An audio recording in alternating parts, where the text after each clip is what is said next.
Hello and what is up? Eric DS bringing you a little bit different of a video today. Actually talking about the DLC that came through episode 1 of the Tyranny of King Washington, the infamy. So spoilers, before we start anything, of course, I'm going to be talking about plot, abilities, missions, characters. So if you don't want to hear any of that, stop it now and come back later. But I'm not doing it alone today. I have everyone's favorite Hatham fangirl, one of my favorite people in the world to talk to, Kate Base. Say hi, Base.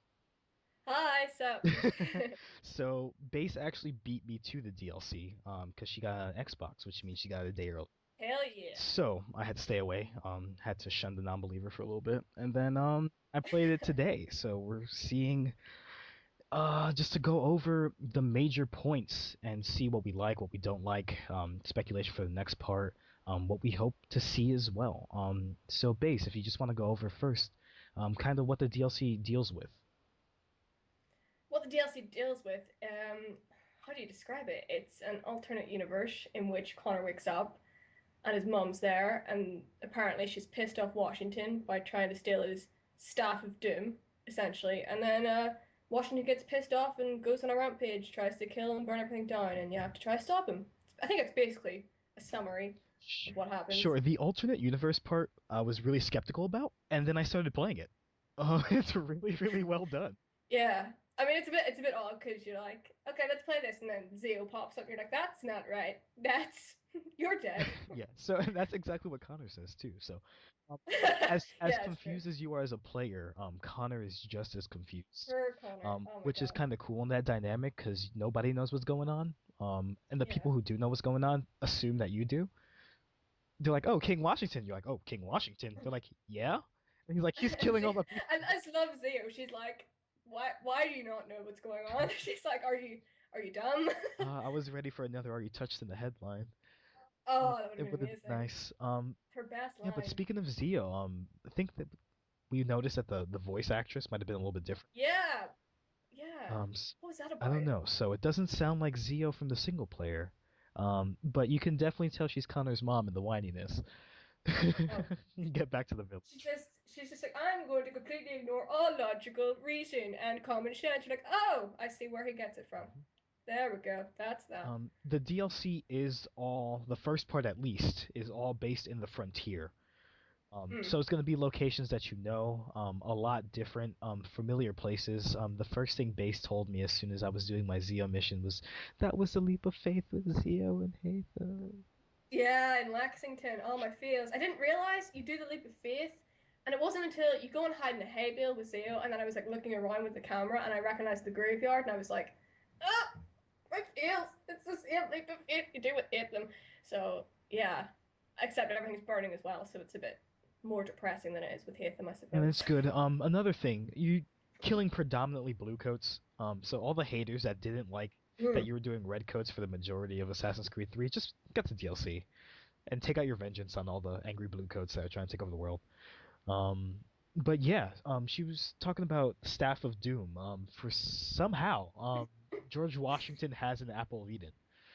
Um, Still works. It's pretty beast.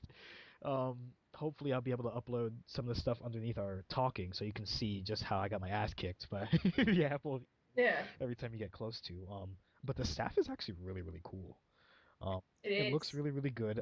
As much as George Washington is a dick, he did pull a Matrix move. Dual pistols, point blank Yeah, shooting, bayonet to the chest, unload another clip. It was pretty badass. I wasn't even upset at him for a little bit.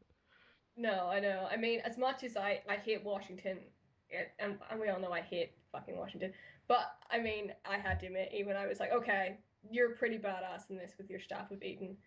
Um, I don't, I didn't want to, but I was like, I can't fault you for your badassery in this. Yeah, he was. He's so much more likable in that Yeah, sense in this one, I and think. it makes me laugh that I like the voice actor being Dick Washington more than I liked Washington Help Yeah. Me. We've come to the conclusion that Washington should just be a bad guy. Bad guy Washington is Well, to. I think he is personally, but Yeah, that's even through the narrative, he was kind of trying to justify his reasons to Connor as right now he just could care less.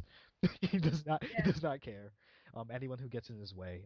You learn that Zio actually tried to steal the staff, and that's why he's coming after the Kanyenkahara, Connor's village, to try to destroy them because Zia was like, "Nah, bruh, we're gonna save the world," and, I want that staff, yo. and it didn't work, obviously.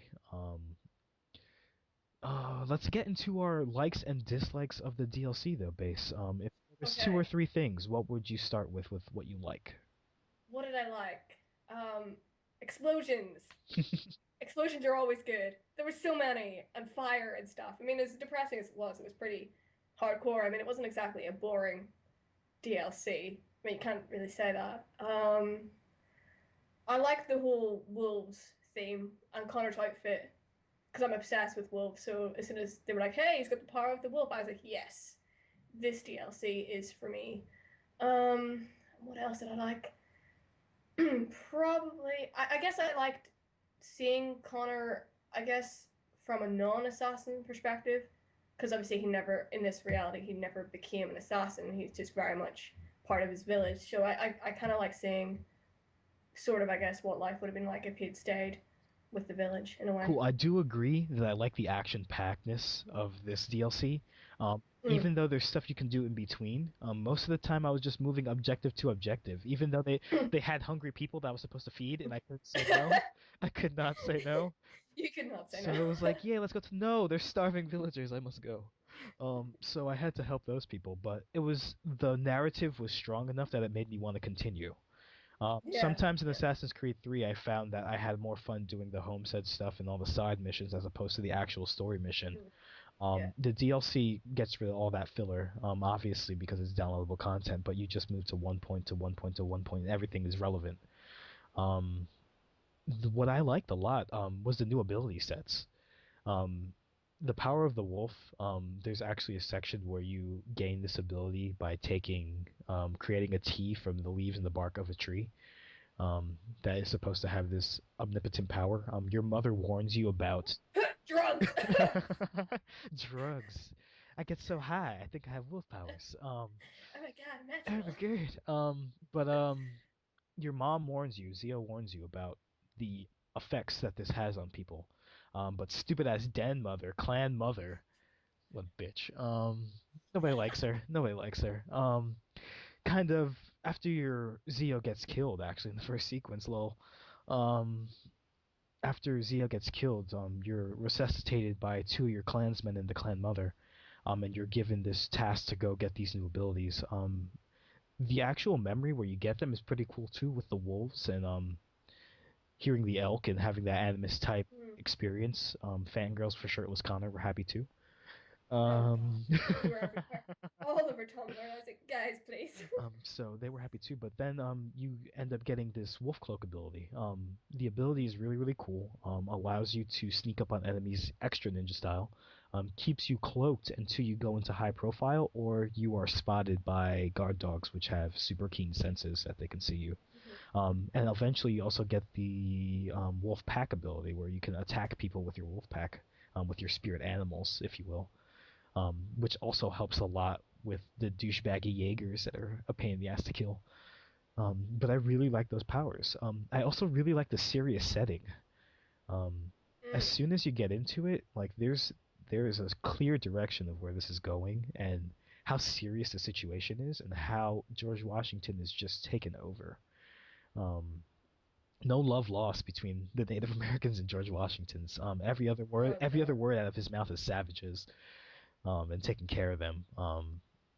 And then even our characters that we like in the actual narrative of Mm. Assassin's Creed 3 end up getting a little bit of a change too.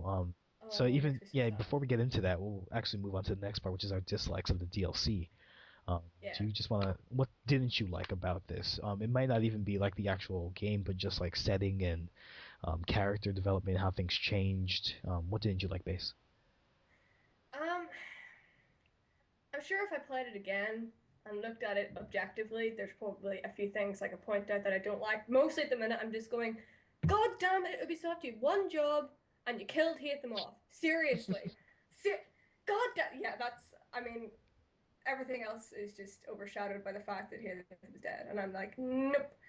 But I guess in that respect as well, I guess the only other thing that I say I wouldn't like is the fact that so little was explained. I mean, I'm sure it's going to get explained later, but there were so many things you're just kind of like, what? Why is that? Why is he not, in another universe? Why does he still have memories of the other one?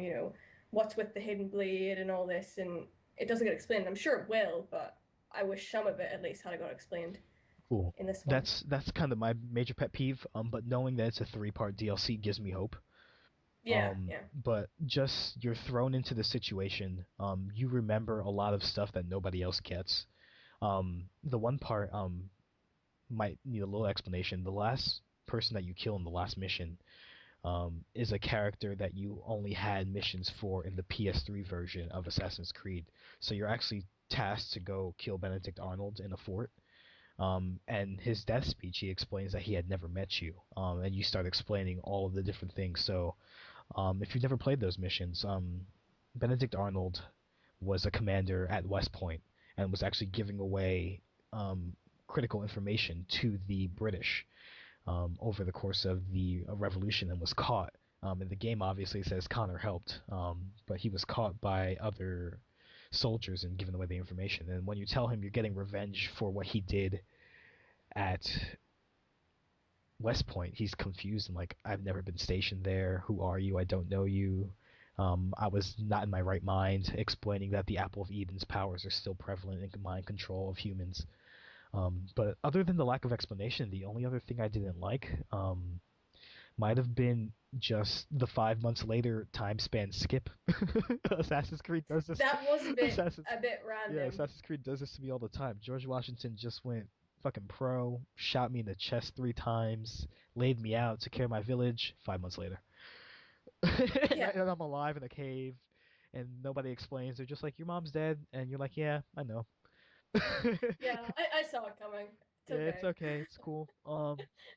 That would be the only other major thing I liked. I found the DLC to be really enjoyable. So Mm, the complaints I've been seeing from people, um, everyone's entitled to their own opinion, but just the lack of like perspective that they're getting 2 hours I played of DLC and I didn't do everything. 2 hours of extra yeah. content without doing all the extra missions and Oh, that part. Yeah. complaining about how short it is. Like, there's two more missions, A, so there's two more parts coming over the next 2 months, and then B, it's DLC. what did you Yeah, what did exactly. you Like, expect? I mean, like I was saying to you, like, you know, for what we got in that DLC is actually longer than one sequence in Assassin's Creed 3, and we got two more of them. So essentially, we're getting about, if not more than a quarter of Assassin's Creed 3 in a DLC. I'm like, what more do people want? Do you know what I mean? Like, there's not much more they can do than that, unless you want an entirely new Assassin's Creed game altogether, which is just stupid. And then you'll have the fanboys and fangirls complaining that it comes out every year, and there's no Yeah, cycle, and we need to wait. So there's just no win-win for poor Ubisoft over the last couple of weeks. I know, right? It's we want a full-fledged game. DLC sucks. We don't want a full-fledged game. Give it some time. I don't even play the game. Multiplayer We don't know sucks. what we Yeah, want. We weren't loved as children, yeah, and we're just going to take it out in Ubisoft. yeah. So personally just want to say well done. Because not only was I happy with what I played, I can't wait for the next sequence now. I'm Yeah, ready to play the next part because I suspect this will be my awesome. boy Ben Franklin Oh god, Ben going to Franklin. Boston. So Uh, that means, like I said, you're only in the frontier in this mission. So hopefully this means now they'll be unlocking the cities as part of DLC. yeah, My speculation is obviously they did the frontier. Next sequence looks like we're headed to Boston. That means the third one should probably be New York. New York. If Yeah, that makes any sense in that kind of aspect. We took care of um, a couple of people in this DLC. Benedict Arnold being the main target at the end. As much as it pains me to say it, speculating we might have to do Israel Putnam next. oh, I know. I feel I sense that it's gonna be Putnam in the next episode, and I'm just gonna. And I will cry. I love I Putnam have so yeah, I much. have like four speeches that I adore in Assassin's Creed. Hatham, Pitcairn, Putnam, Charles Lee are like my favorite line. Yeah, yeah, So it bothers me that Israel Putnam, this guy, now being a douchebag, he did pistol whip the shit out of us, um, yeah. put us in the cave. Uh, Because speaking of that, like I mean, if you think about it, Haytham and Pitcairn and Charles Lee aren't even in this. It's only Putnam, and we're gonna have to kill him. And I'm like, Yeah, really? so all the guys who say Maybe important stop stuff why. are What did we dead do? or not around, and actually that might be pretty cool. Now you got me thinking, Base. Like, what if we see the other Templars not in Templar? That's what I think. I'm thinking because Haytham's obviously dead. I'm wondering what happened to the other Templars, and I'm wondering because obviously, I mean, if you've played Assassin's Creed 3 and you've ever shaken, you know how obsessed Charles Lee was with becoming Commander in Chief, and I'm wondering if Charles is some sort of Commander in Chief in this universe because Haytham's dead, so he'd presumably be Grand Master of the Templars in the colonies. Or he could be like So freedom fighter, like trying to take Washington off the yeah, throne. Like the awkward moment where Charles Lee, we don't ask where he is because we know. the awkward moment if you worked with Charles Lee to bring down Washington, that That would would be be pretty. massive plot twist. Holy That crap, would be pretty cool. that would be good. But past that, obviously Washington's the main goal. But I'm trying to see if maybe they bring up somebody else, from the ranks. When Base first saw Benedict Arnold, Sam Adams came into her mind. If Yeah, we're headed to yeah. Boston, we actually might see Samuel Adams and some of the other American Mm-hmm. revolutionaries too. But Ben Franklin's the man. As much as Base dislikes him, my body is ready for some Ben Franklin. Ben Yeah, Frank he might redeem yeah himself to Ben me in Ben this. Franklin for America is what Da Vinci was for Italy in my eyes at least. Just an innovator, crazy scientist, overall lad. That's enough of us rambling on and on and on about crazy speculation. Just want to say thank you for sitting here and listening to us the entire time. And thank you, Base, for joining me on this call. No problem, my pleasure. Alrighty, till next time, guys. Have a great day. Bye bye. Bye.